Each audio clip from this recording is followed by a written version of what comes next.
So are you ready to PR yourself? We'll remove the mystery from all things PR, and we'll discuss everything from our top strategies to tips and tricks and everything that you can utilize to further enhance your brand or your message.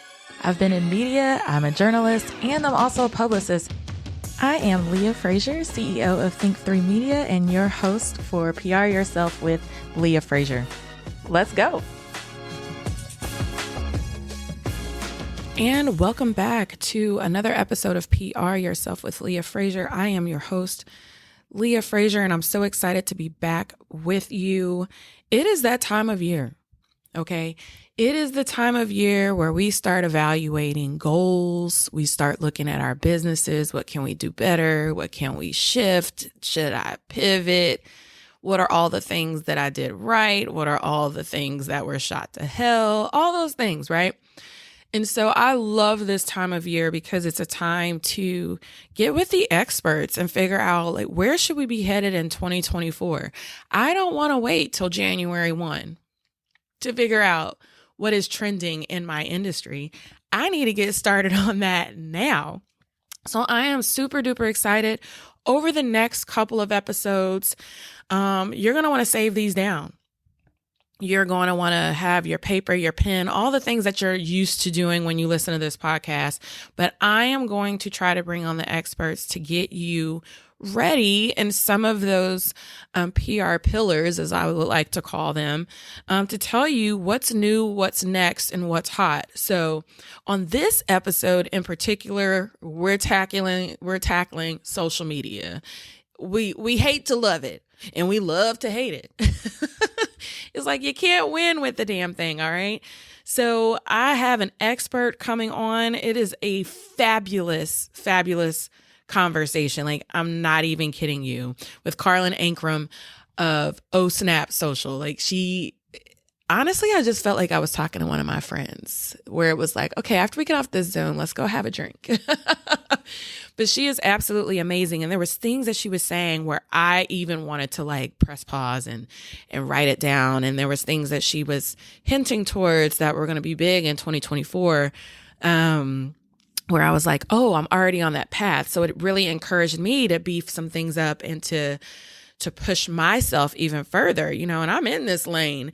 And then there was other things that we recorded the podcast, and literally the next day emails were coming out hinting towards it. And I was like, holy crap, Karlyn told me about this. And so she is so awesome. This is an episode you do not want to miss. So today is all things social media. And then after this episode, she and I are going to be talking about 7 CTAs, 7 call to actions that you're not using on social media and is jacking with your engagement. So she's literally going to give you the blueprint. So I'm so excited. So that one's going to drop next. And then we're always going to do what we do annually. And we're going to get with the experts to talk about PR trends for 2024. Where are things headed from a PR standpoint? What are brands looking for? What are influencers looking for? What is the data and the insights showing what works and doesn't work in PR? So I'll be having an expert on to discuss that. So by the time you get done this month, you really should feel knowledgeable, educated, and equipped to move forward in some capacity with your business and doing and following the flow of what's trending and what's going to pop off. So super duper duper excited about this. So before I bring Karlyn on, I'm going to just read. It's so funny. Again, everything is just always in alignment. So I was on Instagram, and Instagram always gets me because now, we have threads. I am going to admit I officially went off of Twitter probably 3 or 4 weeks ago. So I'm no longer posting there, but I am becoming super active in threads. And now that Instagram shows the threads within your Instagram feed, it's easier to hop in on those conversations. So Instagram, Mark, I peep your game. I see what you're doing because it's obvious that Twitter is kind of going through some things right now. So I've been heavy onto the threads train. And right after I had this conversation with Karlyn, I saw an influencer post and she says this: the old Instagram is gone. Look, guys, you have to just accept it now. She says, my Instagram account started growing recently when I stopped posting just because I thought a picture was nice. Instead, I now post with the intention of, how can this help or inspire somebody? And with beneficial and relatable messaging, my posts are shared and the algorithm has been kind to me. So instead of saying Instagram is broken, maybe ask yourself, does this post benefit anybody's life other than mine? Then she went on to add, stop posting just to be seen. Actually help somebody. And you won't even have to ask them to share your content. If you're helping people, people will help you. And then there was somebody that replied back, no, girl, it's the algorithm. It ain't folks' content. I post a video on IG and get 96 views and blah, blah, blah, blah.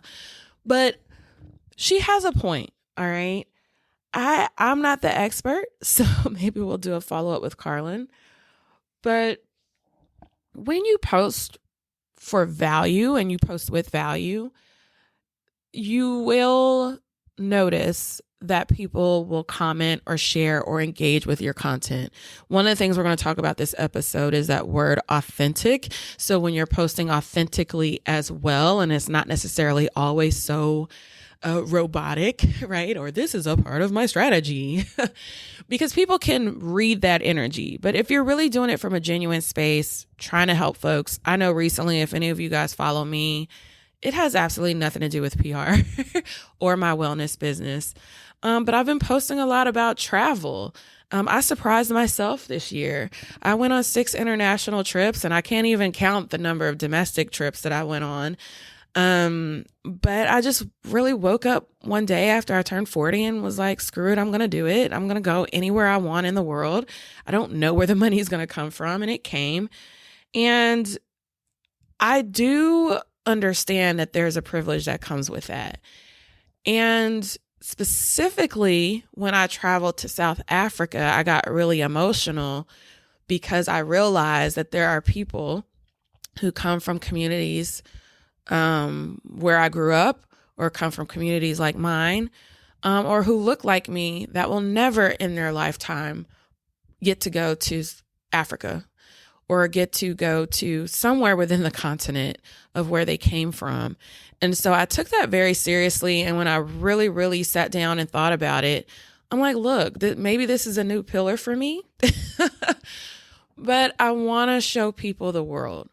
And I want to do it through the lens of, if I can do it, you can do it. Now, I know I don't have kids and people are like, oh, well, you ain't got kids, so that's how you can do this. And I'm not going to argue with that, right? But I'm in some travel groups where there's families. There's a husband and a wife and they've got 3 kids and they make it happen and they talk about their journey. So it's possible. I'm just here to show people what's possible. Okay. And I noticed that the more I started posting my travels, it could have even been, there was one I did on Facebook and it was just a picture of Cape Town, I believe, or Cape Point. First off, I had to climb to the top of this hill and baby girl wasn't really in the best shape, but I made it because I was trying to prove a point. I was like, yeah, I'm a little bit fluffy, but I can make it up there. So once I made it to the top, I was taking pictures along the way. And I posted that picture on Facebook about a couple weeks after I got back. And I was like, this is Africa. This is South Africa, because the picture showed the ocean.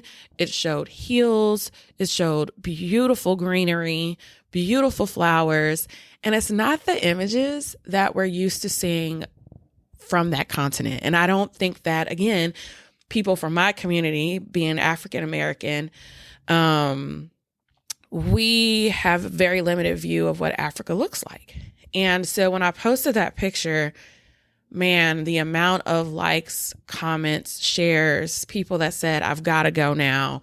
I was like, okay, people are really vibing with this content. But to this thread user who just posted this, to her point, I did it because in some way it brings value to people. It brings them hope. inspiration. It's authentic to me because I love to travel and I love to take beautiful pictures and I love to inspire people to do the same. So and now I'm posting travel content quite a bit. I have so many photos from the 6 trips that I took this year that I'm thinking of, and I'm not going to lie to you, I am thinking of some strategic ways to roll it out so that it is received and gets the most engagement. But the foundation and the reason behind it is still the same. My why is still the same. I'm not doing it to be seen. I'm doing it because I'm really trying to bring value and inspire people. And that is the difference. What I will add to what this user didn't say is, if it's your Instagram, Twitter, TikTok, LinkedIn, whatever, sometimes just post whatever the hell that you want. If you want to post a pic of this amazing apple pie that you get at your local bakery because it turns you on, post that picture with a little dollop of ice cream on the side. See, my fat girl's coming out. But whatever rocks your boat. Yes, sometimes you need to stay within your brand, but then there's other times where it's like, just do it because it makes you feel good. Do it because you like to do it. And I think with social media, we've gotten away with that. And I do believe Karlyn addresses that as well. So maybe I should just shut up at this point. So with that being said, that's just my weigh in, and know that this is an ongoing conversation, because literally the moment when we stopped recording this, that girl's comment fell on my feed. The very next day, one of the trends that Karlyn talked about came into my email inbox. I actually forwarded it to her. So we're on to something. So if you are curious, I beg you to stay tuned. But I also implore you to share this out. This is a podcast that's meant to help everybody. If you have friends in business, and for many of us, we're the accountant, we're the publicist, we're the brand manager, we're the marketer, we're the community engagement officer, we're all of those things, then you really, really, really need to rely on the experts that I bring on this show to at least steer you in the right direction. Now, our goal is that eventually you'll hire a social media firm or a social media manager, or maybe consult with a Snap Social, so that you can do what you do best and operate in your gift, and then delegate. That's the point. That's how businesses grow. That's how you scale.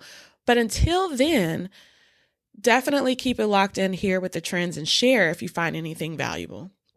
So with that being said, I want you to keep it tuned in. You're going to hear a quick word from our sponsors. And then when I get back, we're going to be talking about the top 5 social media trends. And actually, we threw in a bonus, so it's kind of like 6. You're welcome. Social media trends for 2024. So keep it locked in here, and we'll be right back after the break.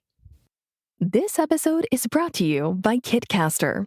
Kitcaster books you on top podcasts. How do funded startup founders attract prospects and talent? Podcast interviews.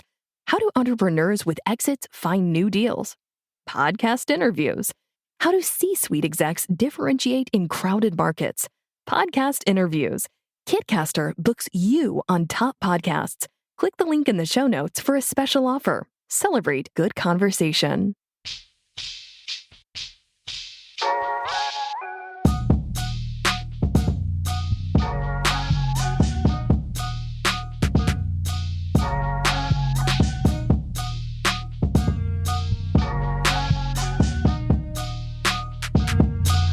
Welcome back to another episode of PR Yourself with Leah Frazier. I'm your host, Leah Frazier, and I am here with what you guys always ask me for, because I don't want to talk about it and you don't want to do it. But I brought someone here who actually loves this stuff. So we're going to be talking all things social media and social media trends leading into 2024 with the Karlyn Ankrom. I'll tell you a little bit about Karlyn. She's the founder and lead strategist of Snap Social. Is that, I don't know, when I see it, that's what I think. Snap. It's a vibe. It is a whole vibe. And she's the creator of the Fan Firestarter framework. It's a new approach to social media marketing made specifically for businesses like yours. All right. She's developed user-friendly strategies, which we'll be talking a little bit about today, after working for a decade with a variety of brick and mortar businesses who were decidedly social allergic. That's all of y'all. Not because they don't want to do social media, but because they're intimidated by it. In response, her new system helps you newbies get on the fast track to unsticking your social media in just 1 hour per week. Now, that's a whole nother episode. You're just trying to, if you just wanted to co-host PR Yourself with Leah Frazier, Karlyn, you should have just told me. Thank you so much for having me. I already know this conversation is going to be juicy. I mean, but what isn't juicy about social media? Every time we turn around, there's a new platform, a new app. I can't keep up. And then we wonder why people are intimidated. Yeah. And like it often is a time suck for a lot of us busy small business owners. And we're hearing on social about from all these gurus that are like, hey, create 30 reels on Instagram in 30 days. And then we get to like day 3 and we're burnt out. Then we feel like, what's the point? Like, it's just this tumbleweed, right? That we're all having to, watch float on by and feeling like we're missing out. And I want to help small business owners get out of their own way and create content that not only lights them up and is fun for them to do, but also is easily compelling for their audience as well. So like, that is like my mission. I'm like, can we put the fun back in social media? Because we were having a lot of fun in 2020 because we had nothing better to do but like show up and act a fool. And it was the best. Everybody became TikTok stars, even your grandmothers. Yeah. I mean, have you followed Brunch with Babs? No. That is like my number one Instagram when someone's like, am I too old to be on Instagram or TikTok? And I'm like, do you follow at Brunch with Babs? Because she's like 72. She started it in the pandemic, giving mom tips, recipe tips. And she's now sponsored by Talbot's. Like, she looks good she's been on the Today Show, Good Morning America, sharing like how to load a dishwasher. Like, things that we all inherently should know, but maybe we weren't taught. She shares those tips on social media and she is killing it. She has a cookbook. I have a sweatshirt that says brunch and it says with Babs real small. Like, so she stepped out of her own way. And I think a lot of it is because her daughter kind of was like, Mom, you should do this. What else are we going to do during the pandemic? But, hang out with each other because there's no one else to hang out with. But, if she can do it, why can't you? I love that. I had a guest on. She actually lives here in Dallas, and same thing. She was just going on TikTok with her kids during the pandemic, and all of a sudden became this TikTok star. Yeah. I just saw her like 2 days ago, and she's like, "Oh, I'm being flown to Costa Rica, and I just got back from Barcelona, and she's got brand deals, and she started a comedy career because her content was like comedy."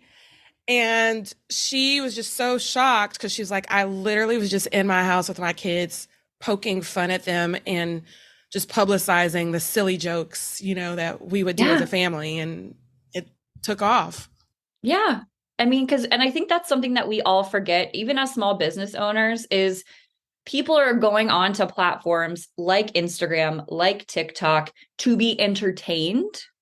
And so how can we add a layer of entertainment on top of what we're doing to share our services and our mission and our values and all the things? And I didn't coin this phrase. I think the first time I heard it was either from Mari Smith, who's like the Facebook queen, or Kim Garswood, who's like a pioneer in the digital marketing, social media space. Mm-hmm. And they use the word edutainment, right? Like, how can we educate, disrupt other people, their regularly to interrupt their regularly scheduled scrolling with something that you have to offer. And so that's where we have to think about a different layer of our content. But then that goes back to what I'm trying to get people to do is make it more fun. Because if you don't even want to watch it back, chances are your audience doesn't want to watch it back. Like, if I'm just being honest, so for what it's So, I mean, you've given so many great points already, and I think it kind of hinges back. Remember that conversation? Actually, it's not even a remember because I feel like it comes up every single year. This whole authenticity and be your authentic self and be genuine on social media. But how I feel like, especially for business owners, there's this fine line where it's like, how authentic can I be? At the end of the Yes. day, I'm trying to sell a product or a Yes. service. So where does that fall in line? Well, and it's funny that you bring this word up because it's actually for 2023, it is the word of the year for Webster Dictionary. Oh my God. It is, and I think, and because it's like was the most looked up word, because we all kind of inherently know what being authentic means, but we also don't really know what it means. And so when we're looking at the definition of authentic, it's like showing up how you want to show up as your true self without, with blinders on, not paying attention to anybody else. And I used to, actually, that's a lie. I still kind of have beef with the word. It's a very love-hate relationship because it is a buzzword. It is overused in the marketing industry times 100. And so trying to figure out, like, what does authentic mean to me? That question in itself is a little bit of a problem because you have to know who you are and it should just come out naturally. So like, as an example, I have a freak ton of energy. I am very high energy majority of my life. My mom used to call me the Energizer Bunny. She would be like, okay, turn around and let me take your batteries out because I just would not shut up. I made my mom miss like an exit on the highway more times than I can count because I was just chatty Cathy in the back seat. And so I own that. That's who I have been. And I think looking back, even to your childhood, good, bad, or otherwise, those are those moments that have shaped you to who you are. And I think sometimes we forget about the fun, playful side of who we are that is something that is really sets us apart, especially on a place like social, or when you're getting booked on TV or having interviews like this on a podcast. It's going back to what lights you up. What are you excited about? If that is oat milk lattes, share that. Share that you're like, that is your jam. Or for me, I love iced coffee. It doesn't matter if it's 20 degrees below zero. Like I am drinking iced coffee. Call me a polar bear if you must. Like that is my jam. And so I own that. And so it's not just thinking about how can you show up to sell your service or product, but also what are the things within your daily life that make you who you are and make you human, and therefore makes you relatable and also authentic. But if you're paying attention to everyone else around you, oh, that person is sharing that she loves mac and cheese. Well, I'm going to like say that I like mac and cheese because that seems to be working for her. And then, yeah, and you just don't show up authentic. And then when people, the biggest compliment I've ever gotten, and I think other people would say this too, when you meet people in real life and they say you're exactly how you are online. And that is a great indicator that you're showing up authentically. I love that. But a lot of us get distracted by our competitors, especially when we're in scroll mode, right? Imposter monsters like just, draining our batteries without our permission. Yeah. So it's an uphill battle. And I think everyone has their own line of divide between personal side and business side, right? And I had to come to that conclusion. I think I'm still working through it. I have a 16-month-old daughter. We've been sharing her on social, and I'm like, do I want to do that as she gets older? Right? She's a character. She's hilarious. And she's also part of my life and who I am as a person. But also with AI coming out and all those things, I'm like, do we need to shift and change before, because she's changing every day. So her face looks different, like from month to month, Right. But just trying to figure that out. So yes, if you're a small business owner, you have to show up authentic, be yourself. Don't worry about what everyone else is doing because they're not you. There's only one you. and find that balance between your human side, like that personal side, and the business side, and how can you marry the two? Yeah. And there's different strategies, which we can get into it at another time, on how to kind of create that blend in a really intentional way. Yeah, I think that's probably one of the top things that people do struggle with, especially like if you're a founder of a startup or you Yeah. are the face of the brand. It's like, how much is too much? Should I be private? Blah, blah, blah. So I think that's a good suggestion. Like if you like oatmeal lattes, hell, like show Yeah, the share it. latte, put in your stories. Yeah. It's little steps like that. A great example is Sarah Blakely of Spanx. I love her. She's like my spirit animal. I'm like, can we be best friends? And because of her, she got this idea in my brain. And then I'll go back to my original point. But, you know, for her birthday, she takes her girlfriends on a massive trip. Like that is my life goal, to take all of like my village of people somewhere, and they have no idea where they're going. They just like, I just say warm weather, and they pack and I treat them. That is like my ultimate goal. That being said, I'm listening to an audiobook called The Spanx Story. It's not written by Sarah, but it's about her journey in the years. And when social started coming out, she's always been a very front-facing person for her brand. She was in the department stores talking to customers because her background as a salesperson. But if you go on her Instagram, she's always sharing pictures with her mug near her face. And it has like some inspirational quote on it. So she's got a killer mug collection, and she's always sharing that.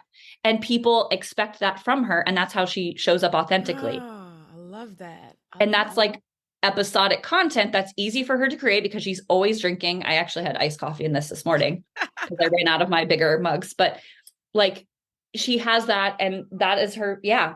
Yes. Hot stuff, right? This is just, it looks like it like is a full statement, like K period. But it's I have that one. Is that K Yeah. Spade? Yes. So, you know, you create content that's easy to create, that feels authentic to you. If it feels hard, I beg you to look at it from a different lens. And so this clearly transitions into 2024. So we still have to, it's something we still need to work on, but you've identified obviously other trends that are on the horizon. So as you guys are transitioning out of your 2023 year, you're getting ready and prepped for all of your big badass goals for 2024. What should we be looking at? Yeah, there are 5 basic ones that I've seen kind of at the tail end of 2023 into 24. One is that people are utilizing social as search engines. I don't know what the stat is, but like, especially if your audience is in like the Gen Z younger millennials, which is like what, 25, 27-ish, they're searching the thing that they're looking for on TikTok. They're searching for, they're searching. Isn't that insane? But also people are searching on Facebook, and they're searching on LinkedIn, and they're searching on Instagram. And because of that, the platforms are also playing ball with this, you know, search engine optimization of their own, much like Google, right? And that's where, when we're creating content, whether it's short form video, whether it's carousels, we have to consider our caption. People, I know. Karlyn, you're done. We don't need no more tips. Yeah, you're like, that's it. You're like, we're gonna go implement that. Deuce. Bye. This is the work. This is all the work itself. Yeah, it's a lot, but I think it's just to be, and yes, go with like the storytelling aspect, but also think about search outside of just hashtags, right? Like hashtags, I am still, you know, there's different schools of thought on hashtags. Until I see the data that tells me they don't work, I'm going to still use them. All 30 on Instagram if you're counting. Hey. You know, like people are like, use 3. And I'm like, why would I do that to myself when I know people are searching for stuff on these platforms? Why would I do that? So they still work. So still use them, but be intentional about the words that you are using in the body of your caption, as well as hashtags. So People are searching on platforms for things and services that they want. Wow, The second that's one, huge. yeah. I mean, Major. it's a big one, and I think people sleep on it a little bit, And another thing that people sleep on is the power of text-only content. Now, granted, this isn't working on platforms that don't have that behavior, i.e., Instagram or TikTok, right? It's the LinkedIn, it's the X, it's the Threads that I'm seeing take off in terms of engagement. I really only leverage LinkedIn because I'm a firm believer if you don't need to be everywhere if you're not generating business from everywhere. So I play on LinkedIn and Instagram. Instagram because it's fun and makes me happy. And LinkedIn because that's where people buy from me. Right? Facts, Yeah. and more facts. Yeah. And they have and their algorithm there is also changing, and people are getting frustrated because just like on Instagram, engagement is dropping, reach is dropping. We knew that was going to come. Like LinkedIn, I feel like for so many years gave us so many freebies. Yes. For all y'all out there, I told y'all to get on the bus like years ago. I told you to get on the train left the station. Now you want to get upset because you don't get the amount of engagement that people saw years ago when they were making it like this content machine. Yeah. You got to make it work for you. Yeah. And I've been testing in the past couple of months, just sharing what I call like opinionated content, meaning you take a stance on something. And people are often scared, my clients included, are scared to kind of draw that line and be like, this is where I stand on XY thing within my industry, because it feels scary. It feels scary to be that level of vulnerability. But at the same time, that will attract people who are for you and repel people who aren't for you. And isn't that the best? Yeah. Like that's what we want, because we're not for everybody. Your audience, and it's curated because your values are the same. Yeah. And people love to share their 2 cents on whatever you're talking about. And so I've been sharing kind of things that bubble up in just conversations that I'm having with people, or thoughts around trends that are happening. And, I'm like, what are your thoughts? Here's my thoughts. And people engage. I didn't spend time in Canva creating a graphic or a video. I just added my text, period. And it's gotten really good engagement. Funny. So I think that's going to continue to get amplified. LinkedIn sent me a message yesterday asking me to weigh in on something in PR. And and so I'm going to do it. And it was like, we're not sending this to too many people. We want you to weigh in. That's the community badges. I don't know what it is, but I was like, I think I got to do it because they have never sent me anything like this before, telling me to weigh in on my opinion. And it said something to the fact that it's going to be an article, different LinkedIn voices. Yes. Some of it is AI generated, but we've only chosen a certain number of you guys to weigh in and do it if you want type thing. And I'm like, I feel like I kind of have to. Yeah. So I recently wrote a blog on this. So it's like top community voice badges. And it's basically LinkedIn's way of gamifying LinkedIn a little bit. So they have these contributing articles. Yeah. They have these contributing articles that they want experts like us to weigh in on. And then in exchange for expertise over time, we get a badge. The key with the badge, and this just happened to me because I was testing everything, is in 60 days after you get the badge, and there's no, at least at this point, there's no like, and after 30 submissions, you'll get a badge. But they do have like alerts or notifications. Like if you contribute to 5 more articles, you're that much closer to earning a badge. So they're really trying to gamify LinkedIn, which I think is super smart because it keeps people returning back. And then on your profile, you get like a little like top marketing voice or like top PR voice, which is like super fancy pants, right? Say less, but like say less around. So, but the thing is, and my top marketing badge just expired. And I was like, I felt some kind of, because I was like, are they yanking my chain? Is this for real? Like, are they actually going to take it away? They did. So, so now I have to go back in and start to re-engage, but I want the social media one anyway. So I will go in and engage there and get that badge. Because people look at your profile and they're like, oh, she's a this or a that. And so that also helps amplify your reputation and all of that.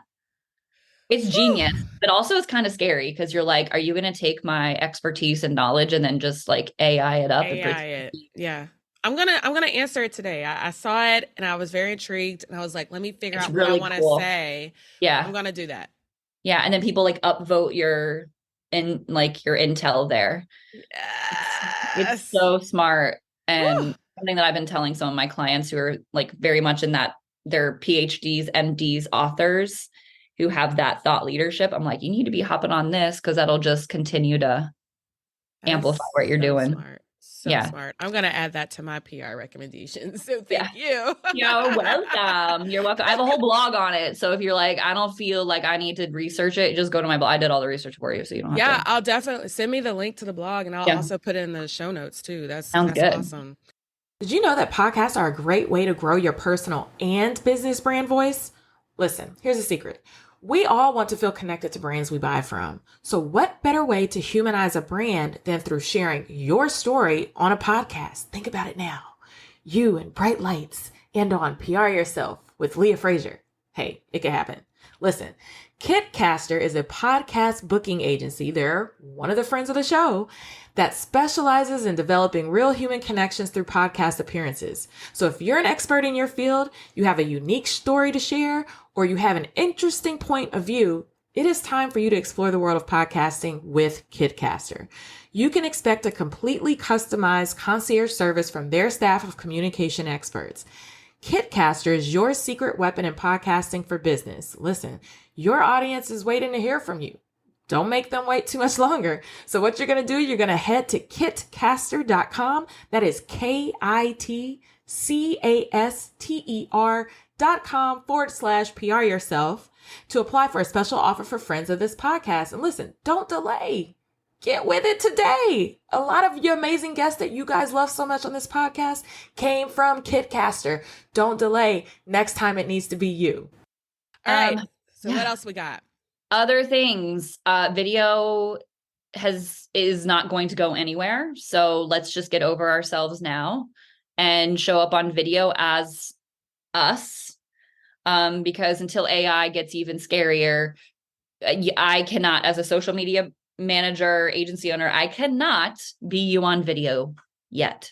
So you still have to show up because people relate to other people, not brands or logos or faceless brands. So like show up on there for yourself. A big thing that I'm looking at as we move into 2024 is YouTube Shorts. I get so many views and it's just silly stuff like, oh, last week I was at the Janet Jackson concert in Houston for World AIDS Day. And I was just like, Janet still got it at her age. Like she was killing it. She did an entire show. She never stopped. And so I found this one clip where Janet was just getting it. And I was like, boom, uploaded. I woke up the next day, 1,100 views. I did the same thing at the Beyonce concert. I was like, here's Dallas doing the mute challenge. I'm having serious FOMO. What the heck? You're going to all the amazing I know. Shows. It's just like, yeah, I just have friends who probably feel sorry for me. It's like, I got a free ticket. You want to go? And then even better. Wait, I need those friends. Friends, if you're listening to this podcast, hey, friends. We can all be friends. Yeah. Because once Karlyn makes it, she's going to take us all on a trip where we don't know where we're going. There we go. It works. But yeah, when I went to Renaissance, I knew that people were like judging cities based on who did the mute challenge the best. So I recorded it in Dallas. I was on mute, but I still held my phone up and I uploaded it that night. And I said, Dallas Beyonce mute challenge. How did we do? And woke up the next day and it was tens of thousands. And I think right now it's probably at 50,000 views. Amazing. And it's just like 10 seconds long. And I'm like, I'm just going to upload all of my fun shorts videos on YouTube because they're counting the views right along in your analytics, you know what I mean, for your channel. So why not? Can I just point something out from a strategic angle that you did really well with that is Oh, one, please. you saw a trend Yes. and you did it. And then the timeliness, you put it right up. You didn't wait. You just put it out there and you're like, let's see what happens.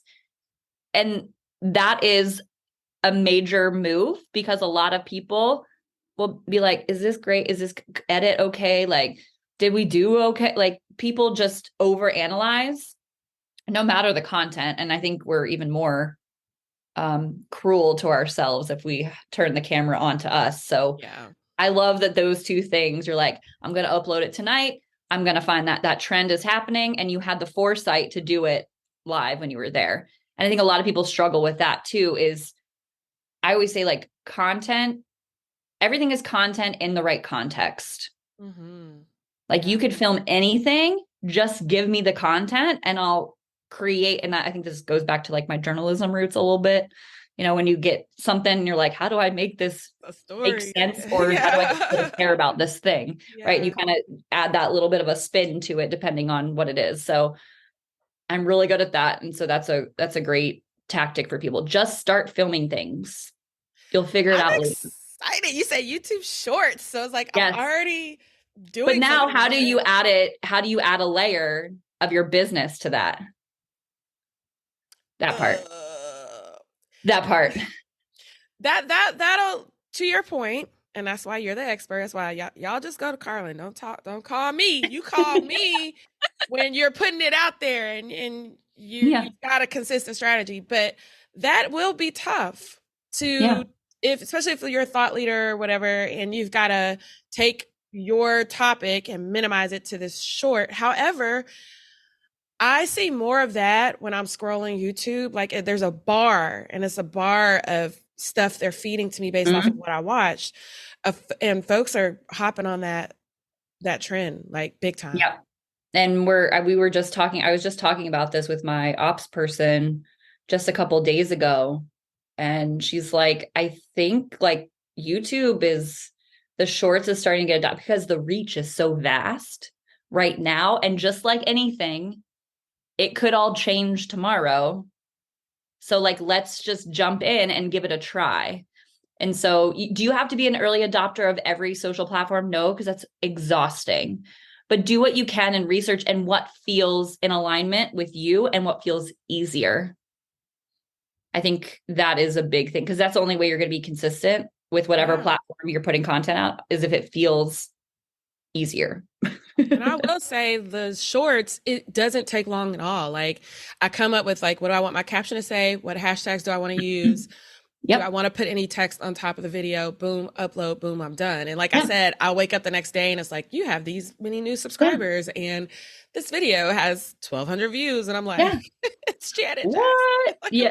Yeah, exactly. And so just looking at that, thinking of a strategy that makes sense. And then how can you weave in the trends to your existing business things? And even if that, like if going to concerts and things like that, if that's part of like your balance of who you are, like that is a great way to weave it in to, you know, we all have a lot of fun. Business doesn't need to be so uptight all the time. Like, yeah. Look at our dance moves. We're so great. Oh my gosh. Yes.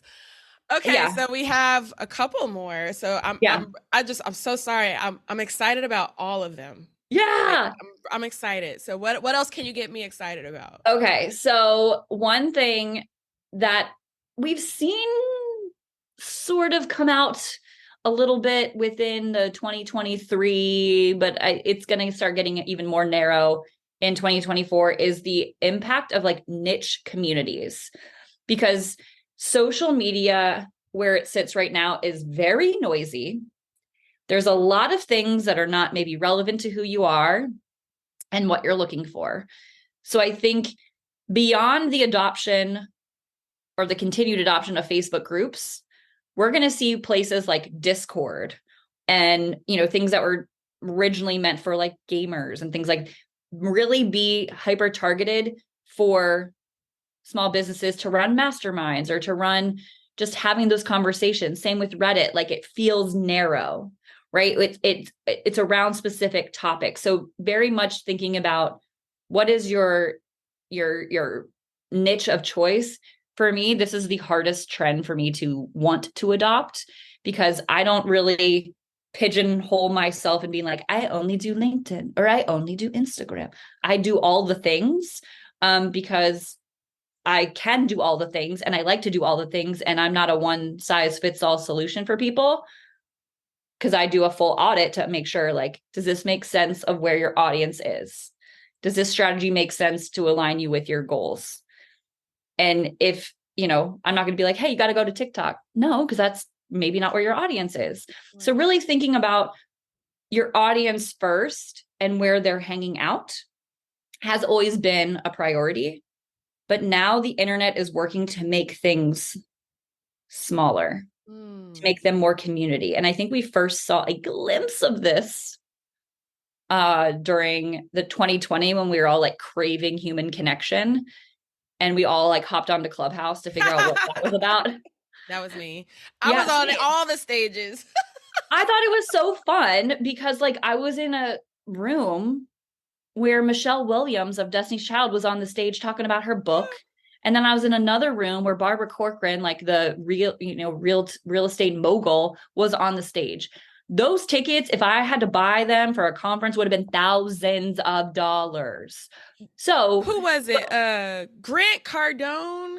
Yeah. Once he got in, he was in there all day, every day. And I was telling people like, y'all got to get in this room because Grant charges a grip for this information. Yeah. It was awesome. Yeah. And those were the days. What a time. Those were the days when we like couldn't go outside, and so it's just thinking about, where do your people hang out? Who do you want to attract? And how do you make the internet feel smaller for those people?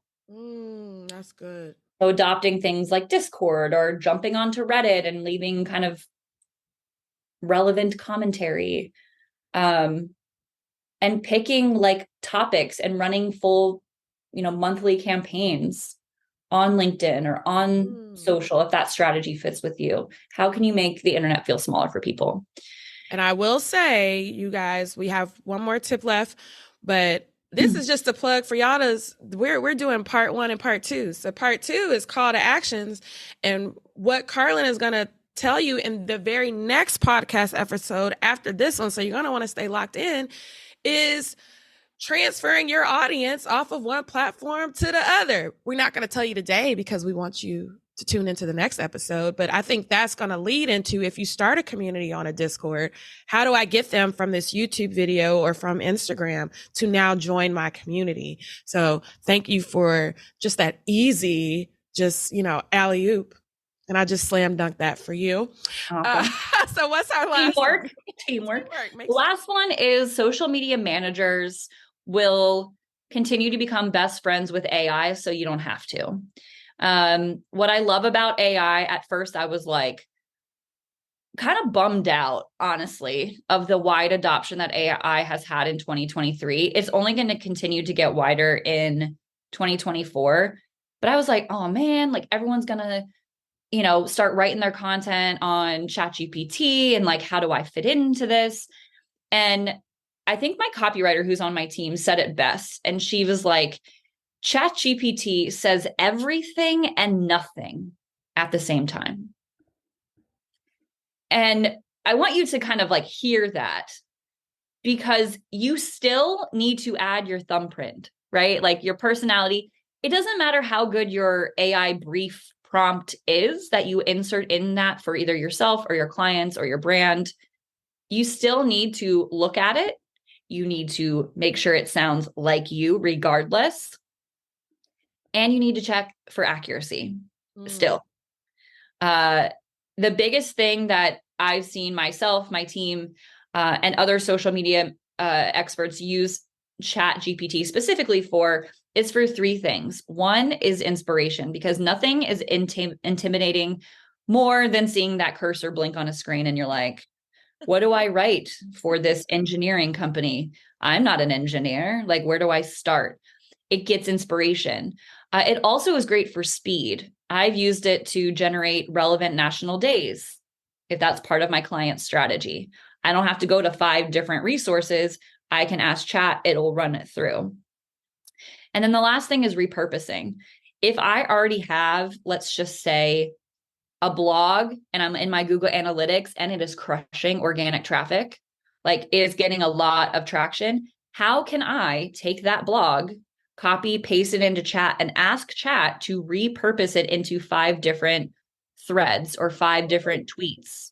Yes. And it'll spit it out and it will include the hashtags and you didn't even ask. It knows. And so it just helps from a repurposing standpoint. It helps from speed and inspiration. You still need to be savvy in behind the scenes of all of these different tools. And I think I heard somewhere, I was at Content Marketing World in DC this year, and I was at a session about creative and like art through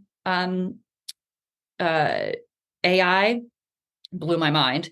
But there's like 200 new AI tools that come into market like every month or something wild. Wow. She like showed a chart and it was like just a collage of 200 plus AI tools that have been just inserted into the market in the past like 6 months. It is mind-boggling. So all of them are not created equal. Use them with a grain of salt. You still have to be a human to use them. And I think humans plus AI equals like great little team. But you have to have someone that knows how to use it and not abuse it. And yeah, use it with caution. Well, that's a great way to round it out, because I know that is one of the asks for 2024 is like, what are we seeing in terms of AI and technology? So, all of these tips, plus you got a bonus one in the beginning about being authentic. So you technically got 6 from Karlyn, but I just thank you so much for your expertise and your time on this episode. Where can people find you? And then can you direct them? I know you have some resources. Tell them where they can access those resources. Absolutely. If you go to osnapsocial.com/resources, that is where you can find a lot of lead magnets, freebies, and a little bit of the paid resources as well. And then, as always, my inbox is open, so you can fill out the contact form there. Happy to chat. Yay. Well, thank you, Karlyn. And like I told you guys, we're having her back for part 2. We're going to talk all things 7 CTAs, call to actions. And we already had a little discussion about it that you need to know as a small business owner that can effectively increase your engagement. So you really, really, really need to stay tuned, stay locked in, and we will be back with another episode shortly.